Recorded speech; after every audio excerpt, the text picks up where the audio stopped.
నా పేరు Srikanth. First time మీరు మన ఛానల్ చూస్తే సబ్స్క్రైబ్ చేస్తారని మనస్ఫూర్తిగా కోరుకుంటున్నా. మొన్న జగన్మోహన్ రెడ్డి గారు ప్రెస్ మీట్ పెట్టారు. మా తాత రాజారెడ్డి గారు చాలా మంచివాళ్ళు, స్వాతంత్ర సమరయోధులు.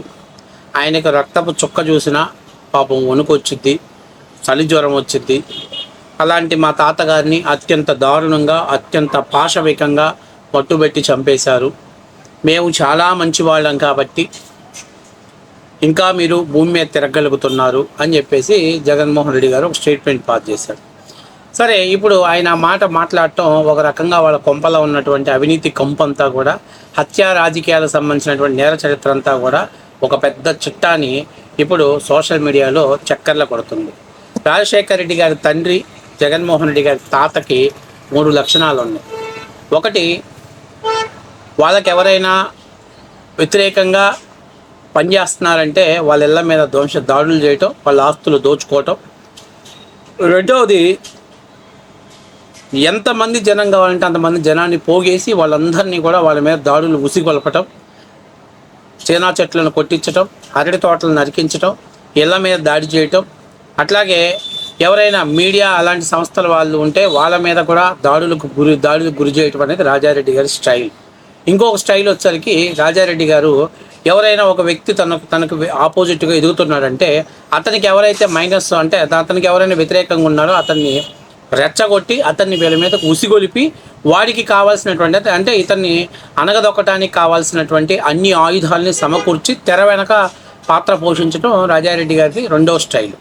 ఇక మూడో స్టైల్ విషయాల్లోకి వస్తే, ఎవరి మీద దాడి చేసినా వాళ్ళు అక్కడ ఒక 100 మంది 200 మంది వాళ్ళ మీద దాడి చేస్తే వచ్చేటప్పుడు వాళ్ళకి న్యాయం చేసే విధంగా, మీరు మొన్న ఈ మధ్య జగన్మోహన్ రెడ్డి గారు మిర్చి యార్డ్లో ధర్నా చేశారు.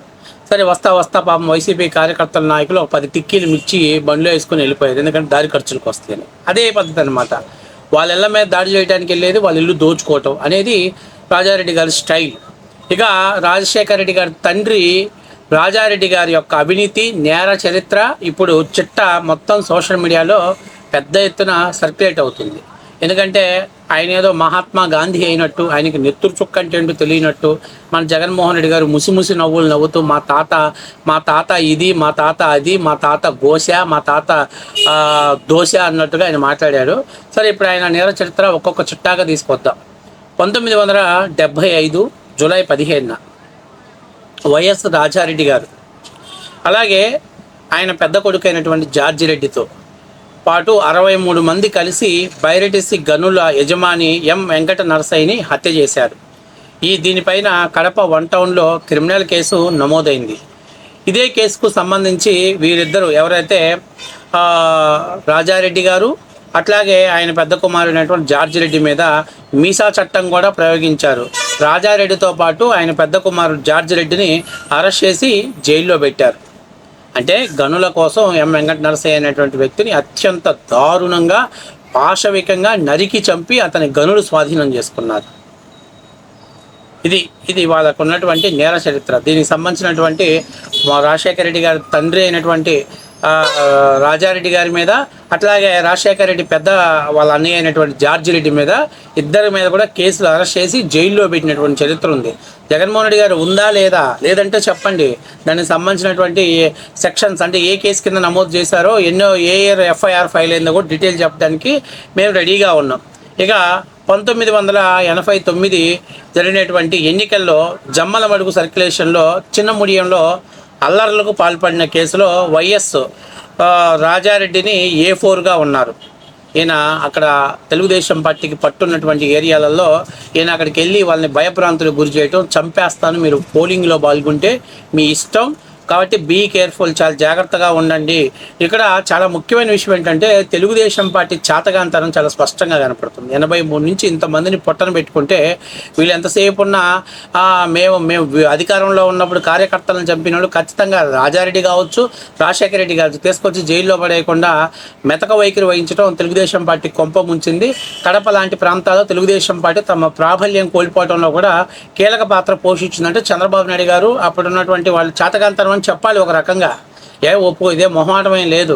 చంద్రబాబు నాయుడు ఎంతసేపు ఉన్న ప్రతిపక్ష నాయకుడిని అరెస్ట్ చేస్తే సింపతి వస్తుందేమో, ఇలాంటి వాటిలో మేనమేసాలు లెక్క పెట్టుకొని ఇలాగ తెలుగుదేశం పార్టీ కడప పార్లమెంట్లో దెబ్బతింటానికి కీలక పాత్ర పోషించింది వాస్తవ విషయం.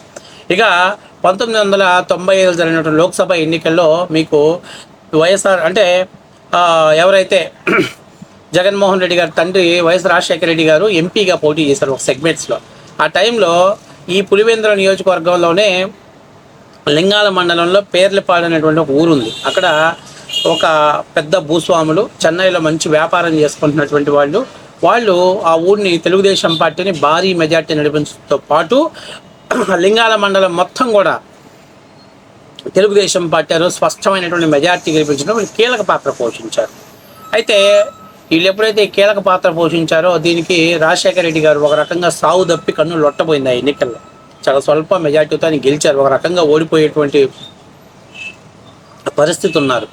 దీన్ని ఎమ్మటే రాజారెడ్డి గారు అలాగే రాజారెడ్డి గారి చిన్న కొడుకు అంటే రాజశేఖర రెడ్డి తమ్ముడు వివేకానంద రెడ్డి ఇద్దరు కలిసి ఆ ఊరి మీదకి దాదాపుగా ఒక 100 మందిని తోటి బయలుదేరి ఆ ఊరి మీద దాడి చేశారు.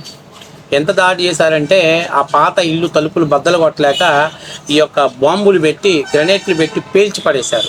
ఈ పేల్చేసి ఆ ఇళ్లలో ఉన్నటువంటి సామాన్లు ఆడవాళ్ళందరినీ బయటికి లాగి పడేసి ఇళ్లలో ఉన్నటువంటి సామాన్లు ఇవన్నీ కూడా తీసుకెళ్ళిపోయి లూటీ చేశారు. రాజశేఖర రెడ్డి తండ్రికి ఉన్న అలవాటు ఏంటంటే వెళ్ళి దాడి చేస్తాడా, దారి ఖర్చులకు లూటీ కూడా చేస్తాడు. అంత అద్భుతం. అంటే ఆయన చేతి ఏం పెట్టడే, ఆయనకు ఉన్నటువంటి నైజం అది. సరే, ఈ గ్రెనేట్లు పెట్టి పేల్చే టైంలో వాళ్ళ ఇంట్లో ఒక ఆవు అంటే చాలా ముసలి ఆవు వయసు అయిపోయింది ఇంట్లో కట్టేసుకొని మేపుకుంటుంటే ఈ గ్రెనేట్ల దెబ్బకి ఆవు కూడా చల్లా చెదరై తునకలే చచ్చిపోయిందంట. పాపం అక్కడే ఉన్నటువంటి ఒక ముసలామ చూసి, ఒరే నా బట్టలారా మీరు ఏం చేశారా అంటే సీమలు ఆడవాళ్ళు జోలికి పోతే కొజ్జావాళ్ళు అంటారంటే, అందుకని సీమలు ఆడవాళ్ళు జోలికి పోరంట. నోరు లేనట్టు జీవాన్ని చంపేశారా మీరు, మీకెన్నాడు మా శాపం తగిలిద్దో మావు వెట్ట తెచ్చిందో ఆ విధంగా మీరు తునకలై వస్తారా మీరు అని చెప్పేసి ఆమె గట్టిగా శాపనార్థాలు పెట్టడంతో ఆ తర్వాత వాళ్ళు అప్పుడు మంచి వేవలో ఉన్నారు కదా, మేము 100 చేసినా మాకు దిక్కు లేదు, ఇప్పుడు ఎవరు చూస్తారులే అని చెప్పేసి సరే ఇంకెవరికి వాళ్ళు ఆ తర్వాత అయిపోయి వెళ్ళిపోవటం. ఆ తర్వాత మరి ఆ పార్టీకి పిలుచుకొని వాళ్ళని చేయాలనుకున్నా కానీ ఇంకా చంద్రబాబు నాయుడు గారు మెతక వైఖరికుండా ఆ రోజు అట్లాంటి బలమైనటువంటి అభ్యర్థులంతా కూడా పోటీ నుంచి దూరంగా జరగాల్సిన పరిస్థితి ఏర్పడింది. ఇక 1989లో చెప్పారుగా ముడియంలో అల్లర్లకు పాల్పడటం, అలాగే ఇందులో A4 ఉన్నారు. టీడీపీకి చెందినటువంటి ఎల్ రమణారెడ్డి తన భార్యతో కలిసి ఓటు వేసి వస్తున్నాడని రాజారెడ్డి ఆయన వర్గీయులు విచక్షణ రహితంగా కాల్పులు జరిపారు. ఆ కాల్పుల్లో వెంకటరమణారెడ్డి గారు అక్కడికక్కడే ప్రాణాలు కోల్పోయాడు. ఇక 1990 ఫిబ్రవరి 16న పులివెందులలోనే నగరిగుట్ట ఎరుకుల కాలనీ పైన రాజారెడ్డి గారు 300 మంది అనుచరులతోటి వెళ్ళి వాళ్ళ ఇళ్ల మీదకి వెళ్ళి దాడి చేసి వాళ్ళ ఇళ్లలో ఉన్నటువంటి ఆడవాళ్ళని బయటికి నెట్టి ఇంట్లో ఉన్నటువంటి నగదు సొమ్ము ఈ దోచుకోవటం ఏంద్ర చంబల్ దొంగల లెక్కన కడప లోయ దొంగల్లాగా ఉన్నారు వీళ్ళు. వాళ్ళని దోచుకొని ఆ 16 లక్షల రూపాయల నగదు ఇంట్లో ఉన్నటువంటి బంగారం మొత్తం కూడా దోచుకొని పోయి ఈ ఎరుకుల వాళ్ళకు ఉన్నటువంటి కాలనీ వాళ్ళందరూ కూడా ఇళ్ళకి నిప్పు పెట్టేశారు. నిప్పు పెట్టడంతో రాజారెడ్డితో సహా 59 మందిని అరెస్ట్ చేసి రిమాండ్కి పంపారు. 1992 అక్టోబర్ 11న కోడూరు పోలీస్ స్టేషన్లో రాజారెడ్డి తన అనుచరులతో మారణాయుధాలతోటి ప్రవేశించి విధుల్లో ఉన్నటువంటి పోలీస్ సిబ్బందిని ప్రజల్ని భయభ్రాంతులకు గురి చేసే విధంగా ఆయన గురి చేసి తన అనుచరుడిని బలవంతంగా స్టేషన్ నుంచి విడిపించుకొని పోయాడు. దీని మీద అప్పట్లో మళ్ళీ పోలీసులు సీరియస్గా తీసుకొని రాజారెడ్డి గారిని అరెస్ట్ చేశారు. 1992లో డిసెంబర్లో భూ వివాదానికి సంబంధించినటువంటి ఒక వ్యక్తి అక్కడ కడప నుంచి భయపడి పారిపోయి హైదరాబాద్లోనే హోటల్ తాజ్లో తలదాచుకుంటే అక్కడికి రాజారెడ్డి ఆయన అనుచరులు వెళ్ళి అతని మీద విచక్షణారహితంగా దాడి చేసి కొడితే అప్పటి అబ్రిడ్స్ పోలీస్ స్టేషన్ పరిధిలో రాజారెడ్డి గారి మీద కూడా కేసు నమోదైంది. ఇక్కడ ఇంకా అత్యంత ముఖ్యమైన విషయం ఏంటంటే అప్పటి PCC మాజీ అధ్యక్షుడు షేక్ రహమతుల్లా గనులపైన దండయాత్ర చేసి మైనింగ్ సామాగ్రిని అలాగే లారీలని వాటన్నిటిని కూడా ఆయన స్వాధీనం చేసుకొని నువ్వేం చేసుకుంటూ చేసుకోబోమంటే చివరికి అధిష్టానం వద్ద నిలబెట్టుకున్న కాకపోతే ఇక వాడు ఇచ్చిన నయానో భయానోకో ఆ రహమతుల్లా అమ్ముకోవాల్సిన పరిస్థితి ఏర్పడింది. ఇవే కాకుండా ఇంకా నీచమైనటువంటి చరిత్రలు అప్పట్లో దీని మీద అప్పుడు సీఎంగా ఉన్నటువంటి కోట్ల విజయభాస్కర్ రెడ్డి గారి దగ్గరికి, సార్ ఏంది సార్ వీళ్ళు ఈ రకంగా లూటీలు చేస్తున్నారు, దౌర్జన్యాలు చేస్తున్నారు, దోపిడీలు చేస్తున్నారు, ఏంది సార్ అని అంటే అప్పట్లో కోట్ల భాస్కర్ రెడ్డి గారు చాలా సీరియస్ అయ్యి వీళ్ళ మీద 50 లక్షల రూపాయలు ఫైన్ వేశారు. అందుకని చెప్పేసి రాజశేఖర రెడ్డి కుటుంబానికి, కోట్ల వాళ్ళ కుటుంబం అంటే విజయభాస్కర్ రెడ్డి గారు అంటే పాపం పడదు. అందుకే పాపం ఆయన కర్నూలులోనే అక్కడ పెద్ద సభ జరుగుతుంటే ఒక కొత్త లారీ నిండా కొత్త చెప్పులు తీసుకొచ్చి ఆ సభ జరుగుతున్న సమయంలో, ఎన్నికల ప్రచారం జరుగుతున్న సమయంలో ఈ చెప్పులు విసిరేయడం జరిగింది.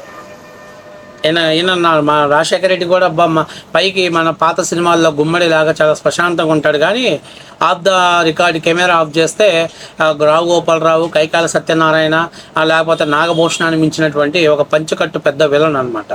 ఎందుకంటే అప్పట్లో మరిచెన్నారెడ్డిని దింపటం కోసం హైదరాబాద్లో ముస్లిమ్స్కి అలాగే హిందువులకి గొడవలు పెట్టిన సందర్భాలు, అట్లాగే చాలా సందర్భాలలో ఆయనకు నచ్చని వ్యక్తులను ఎవరైనా మీటింగ్లు పెట్టి అక్కడ కీలక పాత్ర పోషిస్తుంటే పీజేఆర్ మీద చెప్పులు వేయించినటువంటి చరిత్ర, ఇంకా చాలా ఉన్నాయి దరిద్రమైనటువంటి చరిత్రలు రాజశేఖర రెడ్డి.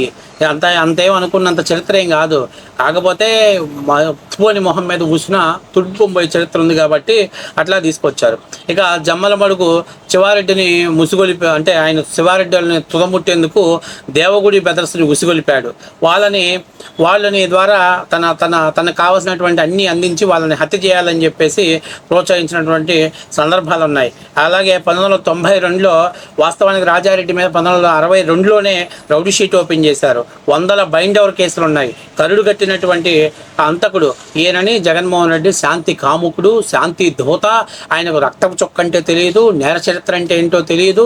రాజశేఖర రెడ్డి కుటుంబ సభ్యులంతా ఇవే కాదు, కడప జిల్లాలో ఎక్కడైనా ప్రత్యర్థి పార్టీ వాళ్ళు బలపడుతున్నారు, రాజశేఖర రెడ్డి కుటుంబానికి ఎవరైనా వ్యతిరేకంగా ఉంటున్నారంటే రాజశేఖర రెడ్డి తండ్రి లేదా రాజశేఖర రెడ్డి తమ్ముడు వందలాది మంది కార్యకర్తలను తీసుకొని వాళ్ళ ఇళ్ల మీదకి వెళ్ళి దాడి చేసి వాళ్ళ పంట పొలాలు నాశనం చేసి వాళ్ళ ఆస్తులు విధ్వంసం చేసి వాళ్ళను ఊళ్ళలో లేకుండా చేసిన సందర్భాలు కోకొల్లలు ఉన్నాయి. ఇక ఆ పరంపరలోనే ఏదైతే పాపం ఆవు శాపం పెట్టారో అన్నట్టుగానే రాజారెడ్డి గారు ఆయన బాంబు బేలి అత్యంత కకల వికలమైనటువంటి పరిస్థితులు ఆయన చనిపోవడం జరిగింది. ఆ తర్వాత రాజశేఖర రెడ్డి గారు కూడా పాపం కర్నూలు దగ్గర రచ్చబండ ప్రోగ్రాంకి వెళ్ళొస్తా నల్లమల్ల ఫారెస్ట్ అడవుల్లో ఆయన కూడా శరీరం చల్లాచెదులు అయిపడిపోయింది. ఇక వివేకానంద రెడ్డి హత్య కేసు, సరే ఇవన్నీ హత్యలకి మరి ఒకవేళ దేవుడు ఉన్నాడో నాకు తెలియదు, కానీ ఒకవేళ నిజమైతే మాత్రం ఆవు శాపం పెట్టిందంట, ఆ శాపం ఫలమే వీళ్ళకి ఇలా జరిగింది అని చెప్పేసి వాళ్ళు చెప్తున్నారు. లేదా సోషల్ మీడియాలో పెద్ద ఎత్తున నడుస్తుంది. సో అది ఎంతవరకు వాస్తవం ఏదో కానీ హత్యార రాజకీయ చరిత్రలో మాత్రం వీళ్ళ మించిన వాళ్ళు లేరు. ఇక ఇవే కాకుండా గొంతులు కోసే చరిత్ర, కుతికెలు కోసే చరిత్ర, అబ్బో ఇది ఒక పెద్ద చరిత్ర ఉంది వీళ్ళకి. రాజశేఖర రెడ్డి ముఖ్యమంత్రిగా ఉన్నప్పుడు ఎరుకల కులానికి చెందినటువంటి మహేష్ అనే వ్యక్తిని చుట్టుముట్టి గొంతు కోశారు. కేసు రిజిస్టర్ కాలేదు. జగన్ హయాం హస్తం ఉందని పార్థసారథి గారు చెబుతున్నారు. అంతేగాక మహేష్ తమ్ముడు కొడుకులు ఇద్దరిని కూడా గొంతు కూసి చంపేశారు. 2003-2004లో సెషన్ కోర్సులో రాజారెడ్డి ఉమామహేశ్వరరెడ్డి హత్య కేసుల విచారణ జరుగుతుంటే తమ పక్కనే సూట్ కేసు, అంటే మొత్తాన్ని లేపేయాలని సూట్ కేసు బాంబు పెట్టారంట కోర్టులో. ఇట్లాగా ఈ చాలా దరిద్రమైనటువంటి నేర చరిత్ర ఉన్నాయి. జగన్మోహన్ రెడ్డి కూడా పరిటాల రవి హత్య కేసులో సూత్రధారి. అట్లా తెలుగుదేశం పార్టీ వందలాది మంది కార్యకర్తల పొట్టను పెట్టుకోవడంలో జగన్మోహన్ రెడ్డి కీలక సూత్రధారి పాటించాడు. మొన్న అధికారం వచ్చిన తర్వాత అనేక మంది తెలుగుదేశం పార్టీ కార్యకర్తల్ని ఊచకోత కోసాడు. నేర చరిత్ర, రక్తపు కుటుంబాలతోటి వాళ్ళ రాజకీయ రాచబాటలు వేసుకుంటే ఆయన వచ్చి పెద్ద మాట్లాడుతా మా కుటుంబము అసలు నెత్తురు చుక్క చూస్తే మా నాన్న కళ్ళు తిరిగి పడిపోతాడు, మా తాత నెత్తురు చుక్క చూస్తే పారిపోతాడు, అలాంటి సాధు మూర్తులు సొంత జీవుల్ని చంపారని చెబుతున్నాడు జగన్మోహన్ రెడ్డి. ఇంకా ఎప్పటికైనా కొంచెం ఇట్లాంటి ఎలివేషన్స్ వేసుకుంటే పరుగు పోయింది. ఇవాళ చూడు మీ తాత చరిత్ర, మీ నాయన చరిత్ర, అందరి చరిత్ర బయటపెట్టాల్సి వచ్చింది.